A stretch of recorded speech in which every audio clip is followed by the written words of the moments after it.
विश्व में शांति की स्थापना के लिए और स्वयं भारत में भी शांति की स्थापना के लिए सदैव हम लोगों को युद्ध के लिए तत्पर रहना चाहिए, तैयार रहना चाहिए। সম্প্রতি ভারতের প্রতিরক্ষামন্ত্রী রাজনাথ সিং দেশটির সামরিক বাহিনীর শীর্ষ পর্যায়ের কমান্ডারদের বাংলাদেশে চলমান পরিস্থিতি পর্যবেক্ষণে রাখার নির্দেশ দিয়েছেন। তার এই বক্তব্যের পর বাংলাদেশেও এর প্রতিক্রিয়া দেখা দিয়েছে। ভারতের সংবাদ মাধ্যমের প্রতিবেদন অনুযায়ী রাজনাথ সিং বাংলাদেশ পরিস্থিতি পর্যবেক্ষণের পাশাপাশি সশস্ত্র বাহিনীকে ভবিষ্যৎ যুদ্ধের জন্য প্রস্তুত থাকার নির্দেশ দিয়েছেন। এদিকে ভারতের প্রতিরক্ষা মন্ত্রীর এমন বক্তব্যকে স্বাভাবিকভাবে দেখছেন না বাংলাদেশের কূটনীতিক ও নিরাপত্তা বিশ্লেষকরা। তারা বলছেন, এই ধরনের মন্তব্য বাংলাদেশের নিরাপত্তার জন্য উদ্বেগের কারণ।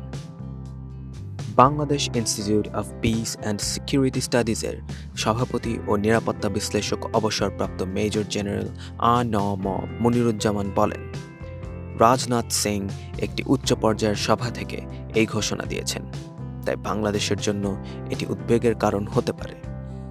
তবে ভারতের নিরাপত্তা বিশ্লেষকদের মতে এ ধরনের নির্দেশনা সাধারণ একটি বিষয় এবং বাংলাদেশের উদ্বিগ্ন হওয়ার প্রয়োজন নেই।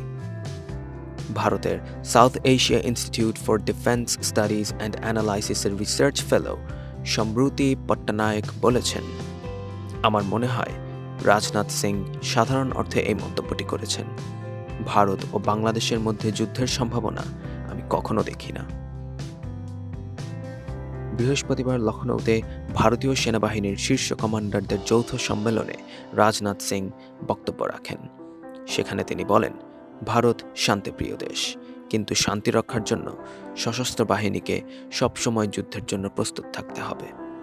এই বক্তব্যে তিনি রাশিয়া ইউক্রেন এবং ইসরায়েল হামাসের সংঘাতের উদাহরণ টানেন।